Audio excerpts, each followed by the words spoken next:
Hello my dear students, आज हम लोग समझेंगे यूनिट 4 से एक टॉपिक को समझेंगे, दैट इज़ ट्रांसक्रिप्शन रेगुलेशन प्रोक्यूर्स। ये जो टॉपिक है बहुत ही इंपॉर्टेंट टॉपिक है। बशर्ते ये जो क्वेश्चन है इस तरह से पूछे जाते हैं लॉन्ग क्वेश्चन में कि ट्रांसक्रिप्शन रेगुलेशन प्रोक्यूर्स आपको एक्सप्लेन करने हैं, और वो जो एक्सप्लेनेशन आप करोगे with example from lake operant. Lake operant का एग्जांपल लेकर आपको समझाना है, या कभी कभार ऐसा होता है कि आपको पूछे जाएंगे ट्रिप ऑपरेंट का एग्जांपल लेकर आपको समझानी है। ठीक है, दो बातें यहाँ पे। अगर आपको लेक ऑपरेंट पूछे जाएंगे तो आप ट्रिप ऑपरेंट के बारे में मत देना। अगर ट्रिप ऑपरेंट पूछे जाएंगे तो लेक ऑपरेंट को मत समझा, सीधी सी बात। उसके बाद यहाँ पे जो होते हैं, अगर आपको डायरेक्ट पूछे जाते हैं कि लॉन्ग क्वेश्चन में कि आपको ट्रांसक्रिप्शन रेगुलेशन इन प्रोक्यूर्स को एक्सप्लेन करनी है, ठीक है, तो वैसे केस में आप क्या करोगे, तब आपको दोनों को एक्सप्लेन करनी होगी। अगर आपको पूछे जाते हैं कि ट्रांसक्रिप्शन रेगुलेशन प्रोक्यूर्स को एक्सप्लेन कीजिए, तो वैसे केस में आप लेक ऑपरेंट और ट्रिप ऑपरेंट दोनों को समझाएंगे। ओके, तो आज हम लोग सिर्फ लेक ऑपरेंट को देखेंगे, नेक्स्ट वीडियो में हम लोग ट्रिप ऑपरेंट को देखेंगे। ठीक है, तो समझते हैं कि ये जो ऑपरेंट मॉडल होते हैं, ठीक है, इनकी जो डिस्कवरी या इनकी जो एक्सप्लेनेशन है ऑपरेंट मॉडल की, इसको माना जाता है as the milestone in the field of molecular biology. और जेकब एंड मोनोड जो है 1961 में, ठीक है, पब्लिश किए थे एक article, that is genetic regulatory mechanism in the synthesis of protein, जिसको अब माना जाता है एज द ऑपरेंट मॉडल। ये ऑपरेंट जो होते हैं, इनकी डेफिनेशन की बात करें कि व्हाट इज ऑपरेंट, तो operon can be describe as the gene clustered on one chromosome that are transcribed together under the control of single promoter। ये डेफिनेशन आप लिख सकते हो। टाइप्स ऑफ ऑपरेंट की बातें करूँ तो बेसिकली जो टाइप्स होते हैं वो होते हैं इंड्यूसिबल होते हैं, रिप्रेसिबल होता है। इंड्यूसिबल में एग्जांपल आएंगे लेक ऑपरेंट, और रिप्रेसिबल में जो होता है ट्रिप्टोफैन ऑपरेंट होते हैं। ठीक है, तो कभी कभार शॉर्ट क्वेश्चन पूछे जाते हैं कि ट्रिप्टोफैन जो होता है ऑपरेंट जो होते हैं वो रिप्रेसिबल है या इंड्यूसिबल है, या फिल इन द ब्लैंक्स में भी पूछ देते हैं। ठीक है ना, कि this system is an example of tryptophan operon, तो वैसा केस में आप क्या लिखोगे, रिप्रेसिबल सिस्टम। ठीक है, कि या कभी और ऐसा क्वेश्चन पूछ दे कि this system is an example of lac operon, तो वैसा में क्या लिखोगे, इंड्यूसिबल। ओके,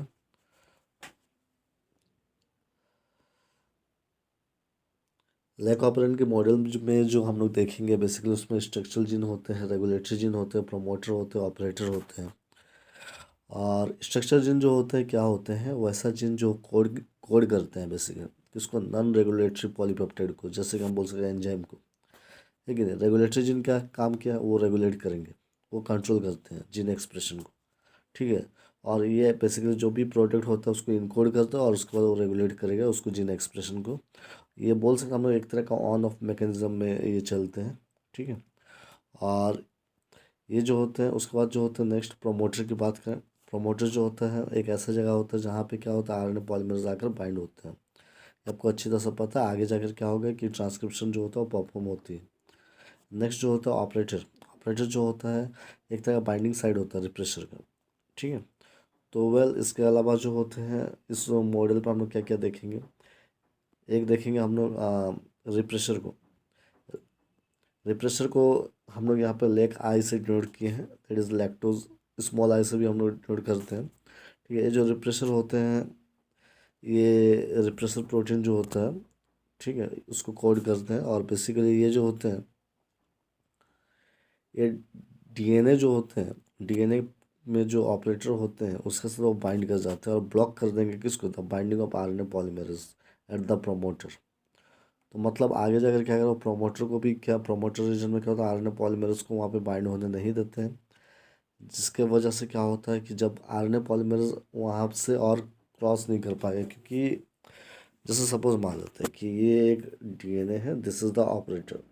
इस ऑपरेटर में क्या हुआ, अगर मान लेते हैं कि ये रिप्रेशर आकर यहाँ पे बाइंड कर गया, तो जो आरएनए पॉलीमरेज है, माना कि this is the RNA polymerase, ये एक आरएनए पॉलीमरेज है, तो अब जो है ये आरएनए पॉलीमरेज इसको क्रॉस नहीं कर पाएंगे। तो इनको जब क्रॉस नहीं कर पाएगा तो आगे जो होता है कि इस डीएनए से एमआरएनए नहीं बनेंगे। ठीक है, इस डीएनए, ये जो डीएनए है इनसे क्या होगा, एक एमआरएनए नहीं बनेंगे। और ये अगर एमआरएनए नहीं बनेंगे तो क्या इस एमआरएनए से प्रोटीन बनेगा, नहीं बन पाएगा। तो ये जो होता है, तो जो रिप्रेशर होते हैं, दिस रिप्रेशर, ये क्या करते हैं, डीएनए के जो ऑपरेटर होते हैं वहाँ पे होकर बाइंड हो जाते हैं, जिसकी वजह से क्या होता है, आरएनए पॉलीमरेज भी प्रोमोटर रीजन में वहाँ पे आकर ब्लॉक हो जाता है, जिसकी वजह से आगे का प्रोसेस फर्दर नहीं हो पाते हैं। और इस तरह से क्या करते हैं, इनहिबिट करते हैं ट्रांसक्रिप्शन का प्रोसेस को। अब नेक्स्ट जो देखेंगे हम लोग इसमें कैप प्रोटीन जो होता है CAP, इसको उनका जो फुल फॉर्म होता है that is catabolite activator protein. एक तरह का बोल सकते हैं it act as a glucose sensor, एक ग्लूकोज सेंसर की तरह ये काम करते हैं। ये क्या करते हैं, ट्रांसक्रिप्शन को एक्टिवेट करेंगे ऑपरेंट पे, but only when there is low level of glucose. अगर लो लेवल ऑफ ग्लूकोज है तभी ये हम देख पाएंगे। नेक्स्ट है इंड्यूसर। इंड्यूसर जो होता है वो स्मॉल मॉलिक्यूल होते हैं, this are the small molecule that either activate or inhibits, या तो ये एक्टिवेट करेंगे या इनहिबिट्स करेंगे किसको, ट्रांसक्रिप्शन को। नेक्स्ट जो होंगे आरएनए पॉलीमरेज। आरएनए पॉलीमरेज जो होते हैं आपको पता है एक ऐसा एंजाइम होते हैं जो आगे जाकर क्या करेगा, ये प्रोमोटर रीजन को रिकॉग्नाइज करके वहाँ पे बाइंड हो जाते हैं, फिर आगे जाकर इनिशिएट होता है ट्रांसक्रिप्शन, फिर आगे जाकर क्या होगा, आरएनए बनते हैं। तो ये सब कुछ बातें थी, स्पेशली जो लेक ऑपरेंट के स्ट्रक्चर में हम लोग देखते हैं सब, that is structure gene, regulatory gene, promoter, operator, refresher के प्रोटीन, इंड्यूसर, आरएनए पॉलीमर, ये सब होते हैं इसमें। इसके बाद क्या होता है कि जो स्ट्रक्चरल जीन होते हैं, तो स्ट्रक्चरल जीन जो होते हैं वो कौन सा एंजाइम या बोल सकते कौन सा प्रोटीन जो होते हैं वहाँ से वो आगे जाकर क्या करते हैं, सिंथेसिस करते हैं। तो मैंने कहा कि इनकी जो मॉडल है बेसिकली इसमें क्या होता है, स्ट्रक्चरल जीन बोलते हैं। तो स्ट्रक्चरल जीन यहाँ पे क्या क्या है, दैट इज ZYA, ठीक है। उसके बाद जो होते हैं इसमें जो होते हैं नेक्स्ट जो है तो ऑपरेटर होते हैं, उसका प्रोमोटर होते हैं, है ना, फिर रेगुलेटरी जीन होते हैं। तो ये रेगुलेटरी जीन जो होते हैं रिप्रेशर mRNA को बनाते हैं, फिर आगे जाकर रिप्रेशर प्रोटीन बनते हैं। तो ये सब बातें मैंने कही इनकी मॉडल को देख के जो मैंने बतलाया। तो अब जो होते हैं ये जो स्ट्रक्चरल जीन होते हैं, तीन जो स्ट्रक्चरल जीन होते हैं दैट इज़ ZYA। तो ये तीनों जो होते हैं क्या करते हैं कि ये प्रोड्यूस करेंगे एंजाइम को, ठीक है। तो कौन कौन सा एंजाइम या एंजाइम जो होते हैं वो प्रोड्यूस हो रहे हैं तो वो देखेंगे। जैसे हम लोग देखते हैं कि जैसे जेड जो होते हैं वो किनको प्रोड्यूस करेंगे, दैट इज़ बीटा गैलेक्टोसाइडेज। फिर यहाँ पे है आपका वाई जो होते हैं वो परमेज को प्रोड्यूस करते हैं, और ए जो होता है ट्रांस एसिटाइलेज को। तो कितने को स्ट्रक्चरल जीन होते हैं, तीन स्ट्रक्चरल जीन होते हैं दैट इज ZYA, ठीक है।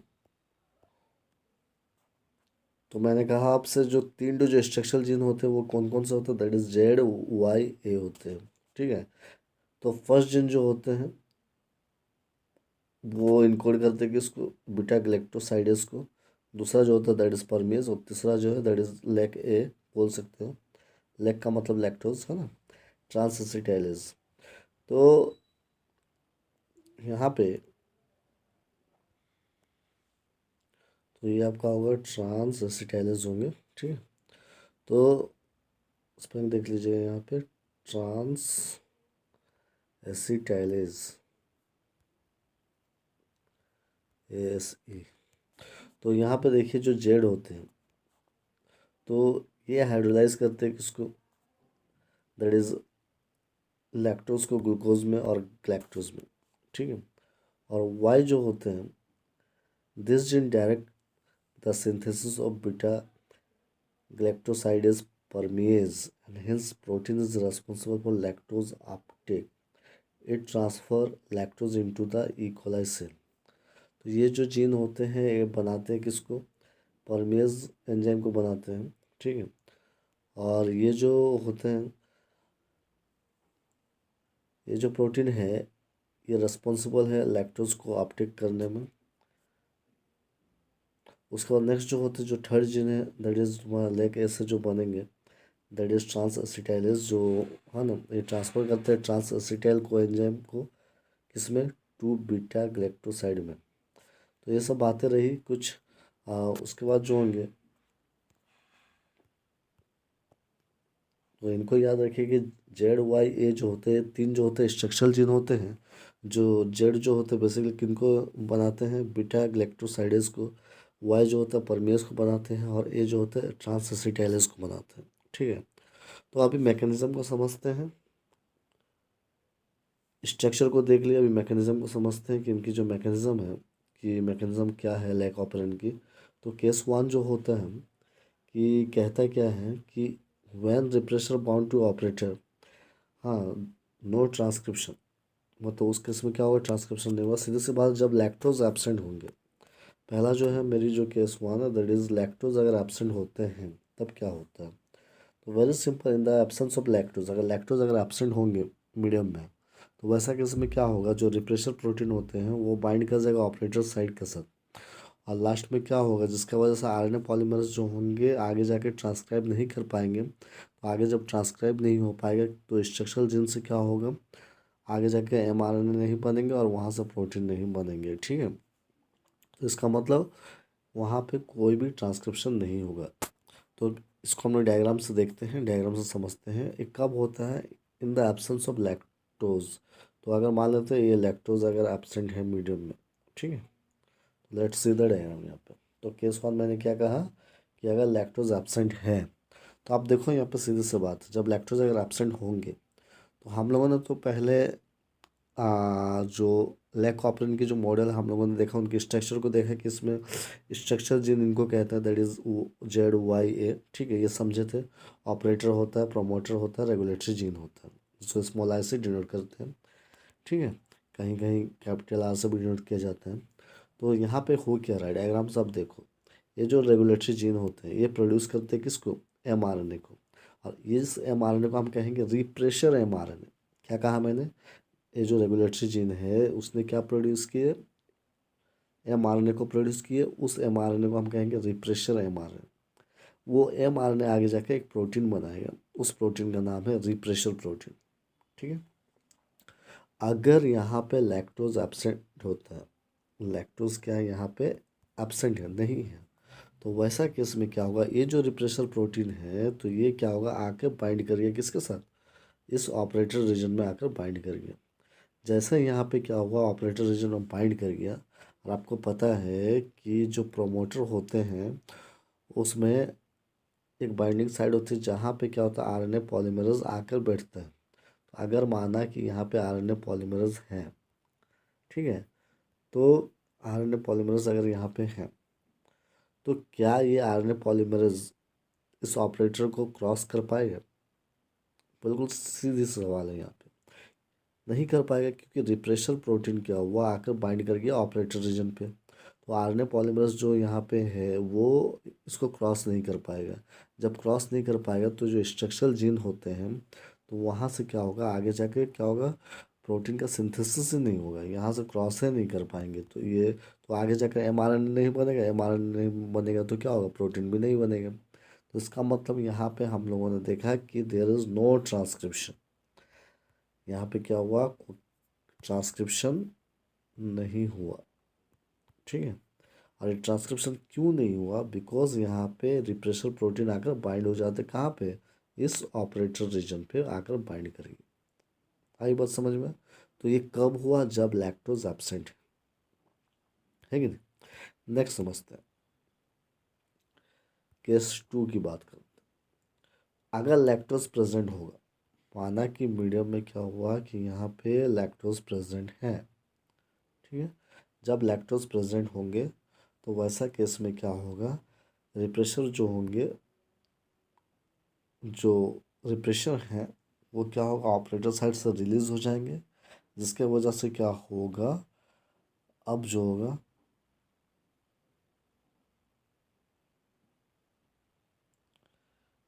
आरएनए पॉलीमरेज जो होंगे आसानी से क्या होगा, प्रोमोटर साइड में बाइंड करके आगे जाकर ट्रांसक्राइब होंगे। देखो इसको डायग्राम से समझते हैं।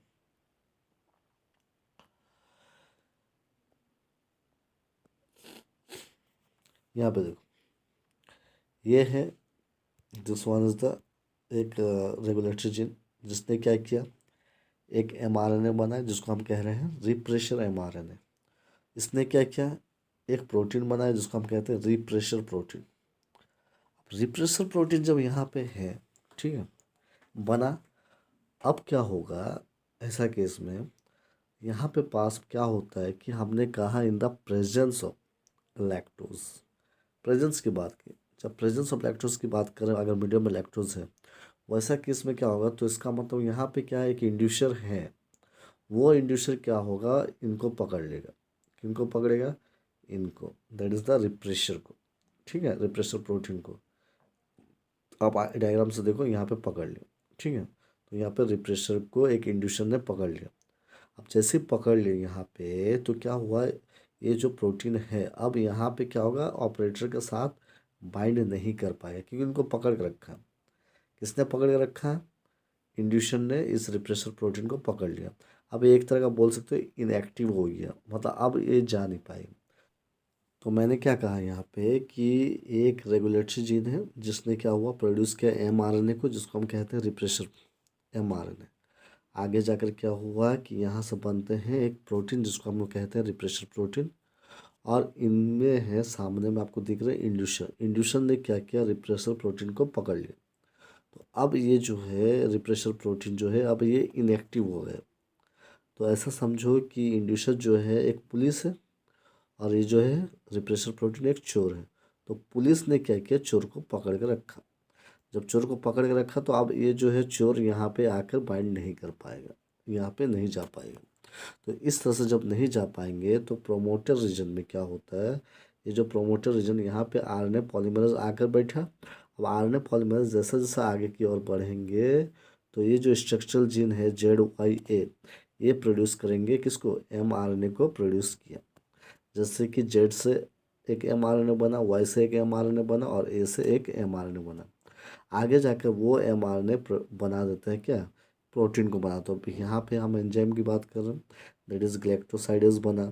फिर वाई से बन गया परमेज एंजाइम, और ए से बना एस मीन्स ट्रांसएसिटाइलेज। तो हमको पता है कि एंजाइम्स आर ऑल्सो प्रोटीन, है कि नहीं। तो इस तरह से हम लोगों ने देखा कि जब जब यहाँ पे रिप्रेशर प्रोटीन को किसने पकड़ के रखा है, यहाँ पे इंड्यूशन ने, तो ये आगे जाकर क्या हुआ, बाइंड करने नहीं सका, जिसके वजह से जो आरएनए पॉलीमरेज प्रोमोटर रीजन में थे, वो आसानी से क्रॉस करते इसको, और आगे जाकर ये जो स्ट्रक्चरल जीन है ZYA, ये प्रोड्यूस करते हैं mRNA को, और यहाँ से बनते हैं क्या, एंजाइम बनते हैं। या इस जो हम लोग जानते हैं एंजाइम्स आर ऑल्सो प्रोटीन। ठीक है, तो यहाँ पे क्या हुआ, mRNA से फिर ये सारे प्रोटीन यहाँ पे बनते हैं। तो ये कब हुआ, इन द प्रेजेंस ऑफ इंड्यूशन। ठीक है, तो जबकि इससे पहले हम लोगों ने देखा एब्सेंस ऑफ इंड्यूसर की बात कर रहे थे, जब एब्सेंट इंड्यूसर यहाँ पे नहीं थे, मतलब हम लोगों ने देखा कि जो आई है, या सिंपली बोल सकते हैं जो रेगुलेटरी जीन है, वो प्रोड्यूस करे रिप्रेशर mRNA को, और वहाँ से बन गया रिप्रेशर प्रोटीन। तो यहाँ पे इंड्यूशन नहीं है, हाँ, मतलब पुलिस नहीं है। तो जब पुलिस नहीं हो, तो ऑब्वियसली जो चोर है, तो वो आसानी से क्या हुआ, ऑपरेटर तक पहुँच गया, वहाँ पे आकर बाइंड हो गया। ठीक है ना।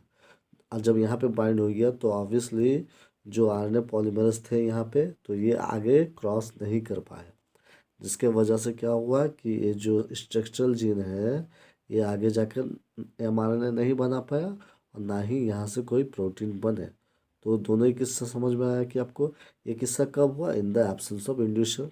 ठीक है, तो हम यहाँ पे बेसिकली लिखते हैं in the absence of lactose, in the presence of lactose. दो बात को हम लोग यहाँ पे केस 1 और केस 2 में देखें। ठीक है, इट इज़, हम लोगों ने देखा कि लैक्टोज एब्सेंट होगा तो क्या होगा, तब उस केस में क्या होगा, ट्रांसक्रिप्शन नहीं होगा। अगर लैक्टोज जो होंगे वो प्रेजेंट होंगे, तो वैसा केस में क्या होगा, लैक्टोज अगर प्रेजेंट होता है, तो वैसा केस में ट्रांसक्रिप्शन होता है। ठीक है, ये दो बात हम लोगों ने देखे। तो उसका अब समझते हैं, नेक्स्ट देखेंगे केस 3। केस 3 क्या कहता है कि अगर ग्लूकोज यहाँ पे एब्सेंट है, अगर मीडियम में ग्लूकोज एब्सेंट होगा, in the absent of glucose, when the glucose is present in low amount, yes, cap is produced. Now the cap attaches with the cap and allow it to bind with the DNA. Cap helps the RNA polymerase to bind to the promoter and thus result in the high level of transcription. अगर glucose जो होंगे absent होंगे, या हम बोल सकते हैं glucose अगर लो अमाउंट में प्रेजेंट होंगे, तो इसका मतलब क्या होगा, इस जगह पे क्या होगा, केम जो प्रोड्यूस हुआ है, ठीक है, वो केम जो होते हैं केप के साथ जुड़ जाते हैं, जिसके वजह से क्या होता है कि आगे जाके जो होंगे आरएनए पॉलीमरेज जो होंगे वो बाइंड करते हैं प्रोमोटर से, जिसके वजह से क्या होता है, ट्रांसक्रिप्शन हाई लेवल में होता है। कुछ प्रेजेंट अगर होंगे तो वैसा केस में क्या होगा कि अगर हाई अमाउंट में ग्लूकोज होंगे तो कैम का फॉर्मेशन नहीं होता है, जिसकी वजह से केप जो होता है और केपसाइड के साथ बाइंड नहीं कर पाते, जिसकी वजह से आरएनए पॉलीमरेज जो होंगे प्रोमोटर में तो अटैच होंगे, लेकिन जो आगे जो ट्रांसक्रिप्शन होगा वो लो ट्रांसक्रिप्शन होता है। तो इतनी सारी बातें हम लोगों ने देखा बेसिकली। जब आपको पूछे जाएंगे कि आपको एक्सप्लेन करनी है किसके बारे में, स्पेशली लैक ऑपरेंट के बारे में, तो लैक ऑपरेंट के बारे में थोड़ा सा इंट्रो दे दीजिएगा कि लैक ऑपरेंट क्या है और लैक ऑपरेंट का जो बेसिकली क्या मॉडल एक्चुअली में, कि हम लोग इसमें स्पेशली हम बोलेंगे यहाँ पे क्या क्या मीन्स होते हैं। तो structural gene, regulatory gene, promoter होते हैं, ठीक है, ऑपरेटर होते हैं, इनके बारे में थोड़ा डिस्क्राइब कर दीजिएगा। रिप्रेशर के बारे में बताइए, cap protein, inducer, RNA polymer, इनके बारे में बता सकते हैं आप। और उसके बाद बताना होगा कि उसमें जो होते हैं 3 स्ट्रक्चरल जीन होते हैं, ZYA, और ये क्या प्रोड्यूस करते हैं ये आपको बतलानी है। फिर मैकेनिज्म बतलानी होगी कि मैकेनिज्म जब लैक्टोज एब्सेंट होगा तो बताना होगा उस समय नो ट्रांसक्रिप्शन, मतलब उस केस में ट्रांसक्रिप्शन नहीं होगा। लैक्टोज अगर प्रेजेंट होगा तो वैसा केस में ट्रांसक्रिप्शन होता है, ठीक है। उसके बाद क्या होंगे, और केस 3 में आप बताओगे कि अगर ग्लूकोज एब्सेंट है तो वैसा केस में क्या होगा, हाई लेवल ऑफ ट्रांसक्रिप्शन होंगे। अगर ग्लूकोज अगर प्रेजेंट होंगे, ठीक है, तो वैसा में क्या होगा, लो लेवल ऑफ ट्रांसक्रिप्शन होता है। तो इतनी सी बातें हैं। अगर पूछे जाइए क्वेश्चन, आपको अगर ये पूछे जाते हैं कि आपको बतलानी है ट्रांसक्रिप्शन रेगुलेशन का जो भी प्रिंसिपल है with example of lac operon, तो ये आंसर उतना आप लिखोगे।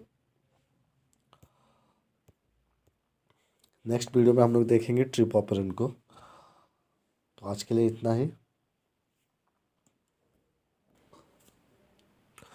होप आपको मेरी वीडियो पसंद आती होगी, और नेक्स्ट आप 6 सेमेस्टर में जाओगे तो ऑब्वियसली मैं जो है तो वाइल्ड लाइफ पे सारे नोट्स और वीडियो में जो है यहाँ पे अपलोड करूँगा। बने रहिए मेरे चैनल पे, तैयारी अच्छी तरह से कीजिए। All the best, thank you.